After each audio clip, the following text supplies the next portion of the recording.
क्या आपको पता है 1950s में रिसर्चर्स ने होमोसेक्सुअलिटी को खत्म करने के लिए एक एक्सपेरिमेंट करा था। उन्होंने लोगों को होमो एरोटिक इमेजेस दिखाई और जब वो देख रहे थे कि दो सेम जेंडर के लोग आपस में इंटीमेट हो रहे हैं, तब रिसर्चर्स ने उनको इलेक्ट्रिक शॉक दिया और रूम में एक बहुत गंदी सी स्मेल फैला दी ताकि उन लोगों का दिमाग होमोसेक्सुअलिटी को पेन और डिस्गस्ट के साथ जोड़ दे। यहाँ तक कि एक गायनेकोलॉजिस्ट थे विलियम मास्टर्स, जिन्होंने अपनी लैब में 10,000 से भी ज्यादा सेक्सुअल एक्ट्स को ऑब्जर्व करा। वो लोगों को अपनी लैब में बुलाते, वो उन्हें बोलते कि आप सेक्स या फिर मैस्टरबेट करो और फिर उसी एक्ट के दौरान वो उनकी बॉडी में आने वाले चेंजेस को नापते हैं। हम इंसानों ने सेक्स को समझने और सेक्स की पावर को कम करने के लिए न जाने क्या क्या करा है, लेकिन रिसर्चर्स के सेक्सुअल बिहेवियर को समझने के इतने बोल्ड और इतने शॉकिंग तरीकों के बाद भी हमें एक चीज आज भी नहीं समझ आई है, और वो चीज है फीमेल ऑर्गेजम्स। ड्यूरेक्स के एक सर्वे में तो ये भी पता लगा कि ऑलमोस्ट 70% इंडियन वुमेन अपनी पूरी जिंदगी बिना ऑर्गेजम एक्सपीरियंस करे बिता देती हैं, ओनली बिकॉज लड़कों को यही नहीं पता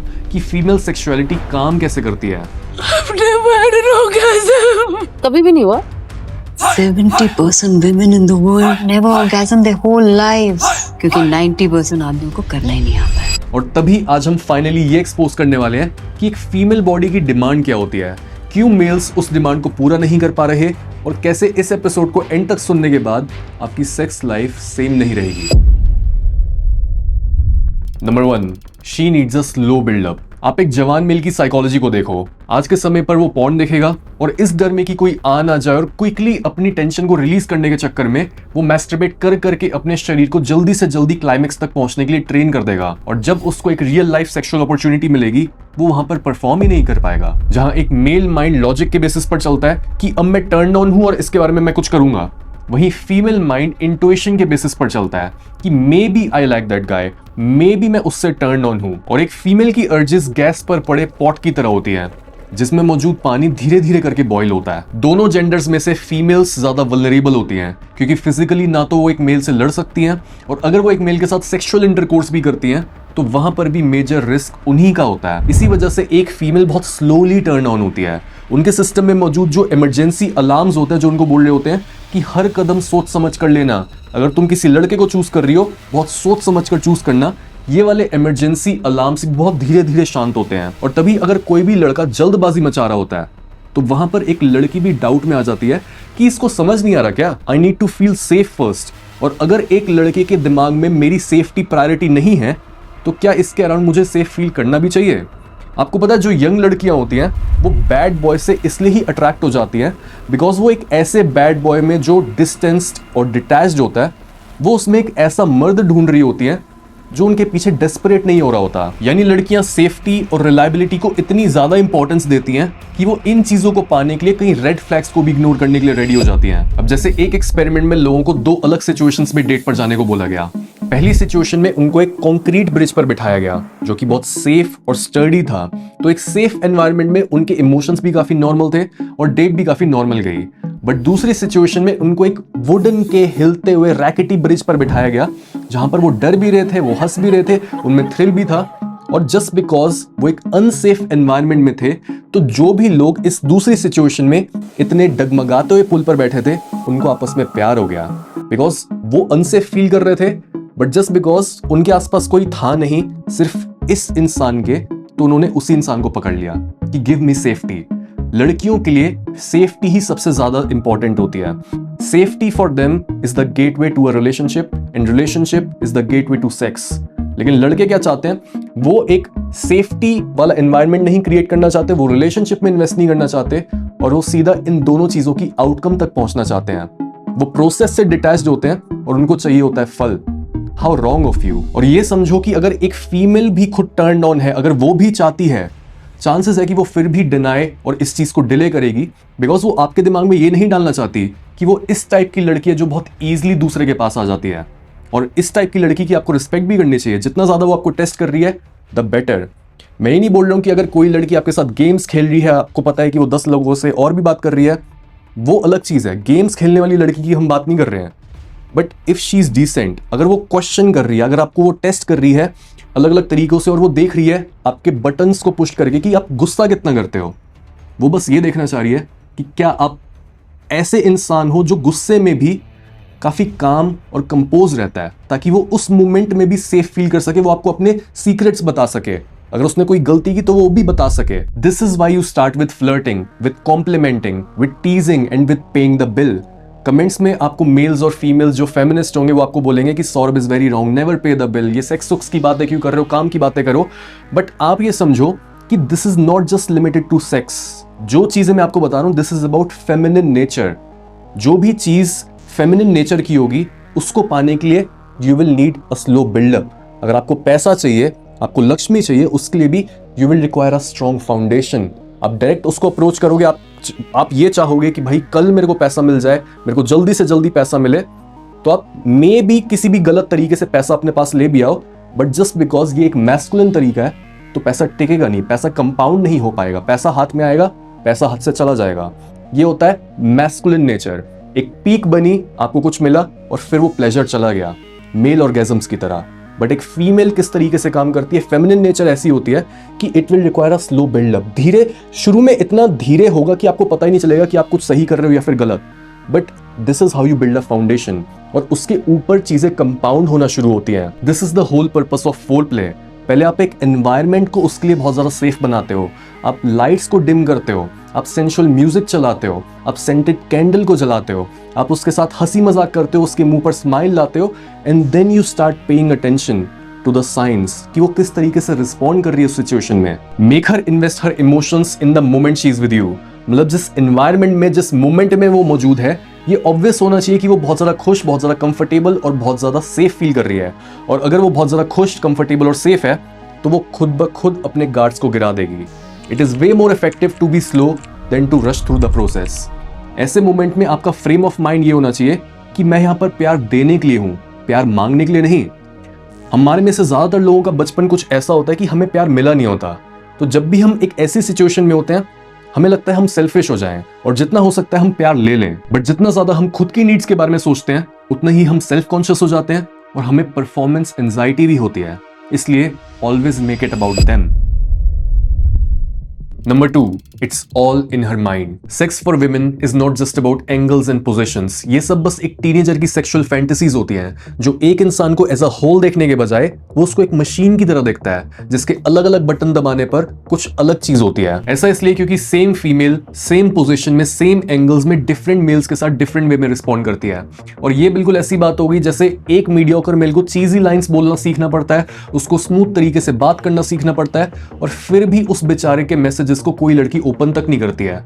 बट वहीं अगर एक टॉल, हैंडसम, इंटेलिजेंट और रिच इंसान उनको बस हाई लिख दे तो उनके इस एक वर्ड में भी उनके पूरे पैराग्राफ से ज्यादा वैल्यू होती है। सो आपको एक सेक्स एक्सपर्ट बनने की जरूरत नहीं है, आपको बस दूसरे इंसान के माइंड को पेनिट्रेट करना आना चाहिए। डेटा के हिसाब से भी इरोटिक नॉवेल्स की 80% कंज्यूमर्स फीमेल्स ही होती हैं, which means sex for them is mostly mental. वो फिजिकली टर्न ऑन होने से पहले इंटीमेसी के आइडिया के साथ खेलती हैं, वो अलग अलग फैंटेसीज बनाती हैं, वो अलग अलग वेज में तुम्हें टेस्ट करती हैं, और फिर जितना ज्यादा उनका कनेक्शन तुम्हारे साथ स्ट्रॉन्ग बनता जाता है उतनी ही उनकी अर्जेस अनलॉक होती चली जाती हैं। तभी मैं लड़कों को हमेशा ये सजेस्ट करता हूं कि delay dirty talks as much as you can and just give her some hint. उसको बस हिंट दो कि आप उसमें सेक्सुअली इंटरेस्टेड हो, ताकि जो भी उसके दोस्त हैं वो उनको अलग तरह से देखे और वो आपको अलग तरह से देखना शुरू कर दे। बिकॉज अगर एक लड़की आपको भी अपने फ्रेंड जैसा ही मान रही है देन दैट्स नॉट यूजफुल। तो आपको ये एस्टैब्लिश करने की जरूरत है that we are not friends. और जब भी आप सेक्सुअल हिंट्स देते हो, मतलब आप हंसी मजाक कर रहे हो, आप कुछ ना कुछ टीज कर रहे हो उसे, not in a creepy way but in a funny way, तो आप ये टेस्ट करके देख लेते हो कि इसका पॉजिटिव रिस्पॉन्स है या फिर नेगेटिव रिस्पॉन्स है। बिकॉज अगर वो पॉजिटिवली रिस्पॉन्ड कर रही है दैट्स अ साइन कि आप कुछ नेक्स्ट मूव ले सकते हो। बट अगर वो नेगेटिवली रिस्पॉन्ड करती है, वो सीरियस हो जाती है, तो उसका मतलब यह है कि you have to reestablish your frame. आपको उसके आगे ये बोलने की जरूरत है कि डोंट गेट एनी आइडियाज, मैं तो बस मजाक कर रहा था।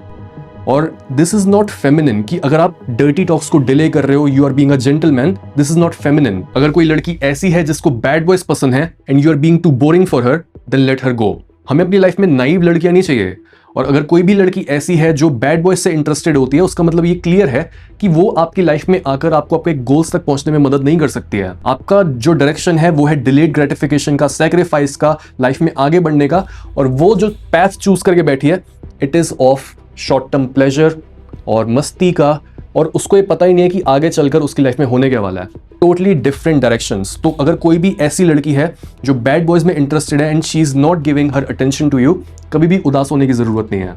क्वेश्चन ये करने की जरूरत है कि हम अपनी लाइफ में डिसेंट और अच्छी लड़कियों को कैसे इन्वाइट करें। और जो डिसेंट लड़की होती है उसको नेसेसरली डर्टी टॉक्स नहीं चाहिए। डर्टी टॉक्स हो आगे चल के वो अलग बात है, बट अगर आप ये चीज समझ लो कि अगर आप डर्टी टॉक्स भी नहीं कर रहे और आप अपनी फिंगर भी मूव नहीं कर रहे लेकिन कोई फिर भी सेक्सुअली अराउज हो रहा है, तो इससे ज्यादा मैस्कुलिन चीज क्या हो सकती है और वो लड़की आपके पीछे कितना पागल हो सकती है। जितना स्लोली आप चलोगे उतना आपको ये रियलाइज होगा कि फीमेल्स मेल्स से ज्यादा डर्टी टॉक्स करना पसंद करती हैं, बिकॉज मेल्स ये बोलते हैं कि बातों में क्या रखा है and they actually want the physical act, उनको तभी वो रिलीज मिलता है। बट फीमेल्स के लिए ज्यादातर ये होता है कि just because sex is riskier for them, तो वो उसके बारे में सोचना, सुनना, फैंटेसाइज करना ज्यादा प्रेफर करती हैं।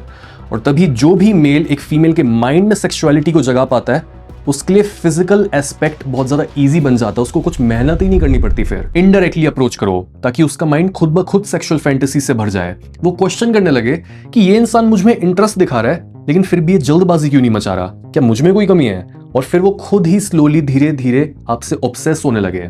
याद रखो, जहां एक मेल सेक्सुअलिटी टॉर्च की तरह होती है, कभी भी वो ऑन हो जाती है और कभी भी उसे ऑफ किया जा सकता है, वहीं फीमेल सेक्सुअलिटी एक कैंडल की तरह होती है जो शुरू होने में थोड़ा टाइम लगाती है, बट एक बार शुरू होने पर वो धीरे धीरे चलती जाती है।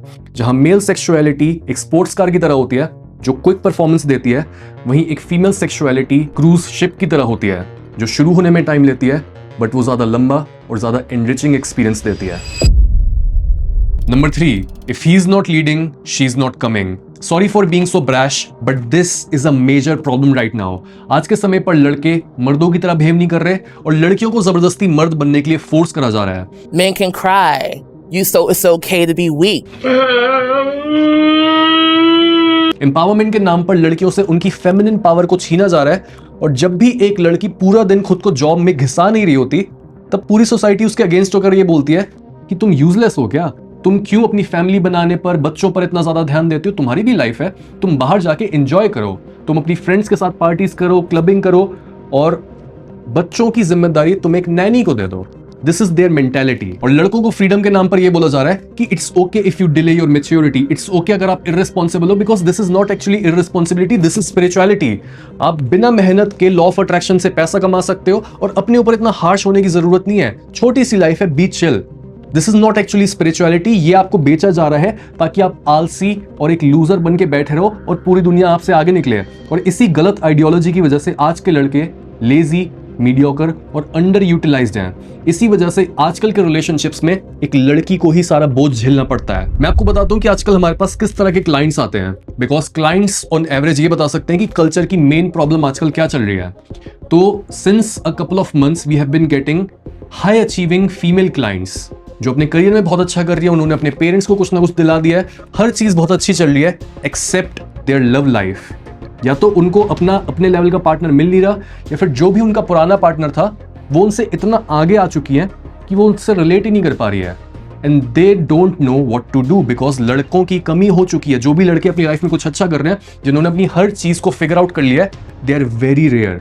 सुंदर लड़कियां तो हर जगह हैं जिनको हम वैल्यूएबल मानते हैं, लेकिन जिन लड़कों को हम वैल्यूएबल मानते हैं दे आर वेरी लेस। ये चीज साइंटिफिकली प्रूवन भी है कि दुनिया भर के कल्चर्स की फीमेल्स अपने से ज्यादा इंटेलिजेंट, अपने से ज्यादा केपेबल, अपने से ज्यादा स्टेटस वाले और अपने से ज्यादा एक्सपीरियंस वाले मेल को प्रेफर करती हैं। इसको बोला जाता है हाइपरगमी।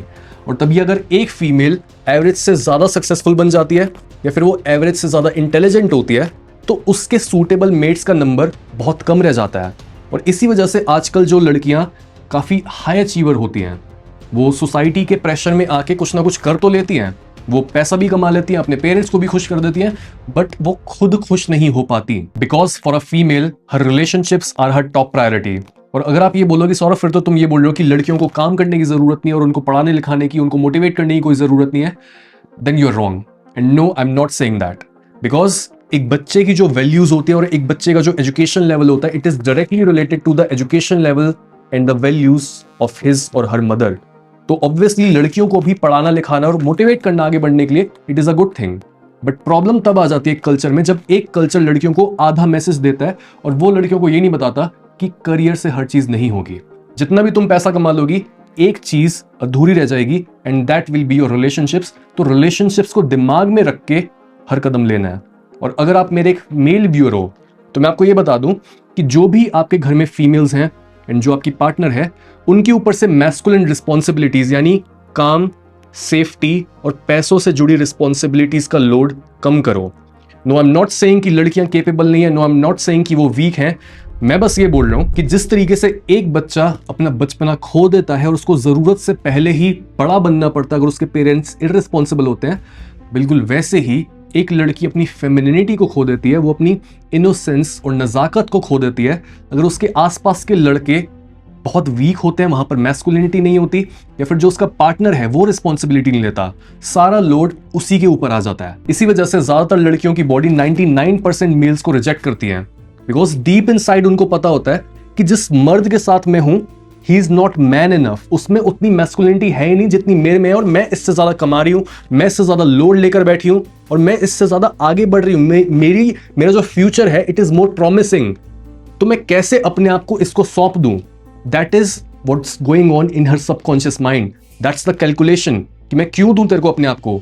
मे बी तू मेरे को कन्विंस कर रहा है, फोर्स कर रहा है, मैनिपुलेट कर रहा है, तो मैं ये आर्टिकुलेट ना कर पाऊं, but deep down in her body she can feel कि ये मेरे को डिजर्व नहीं करता। That's why she can not orgasm. तभी बहुत लड़के एक्सपीरियंस करते हैं, बहुत लड़कियों को भी ये पता होगा, शी वोंट बी वेट, वो लुब्रिकेट नहीं कर पाएगी, उसकी बॉडी बोलेगी ऑफ लिमिट्स, जाओ तुम यहां से, तुम यहां पर आना डिजर्व नहीं करते हो।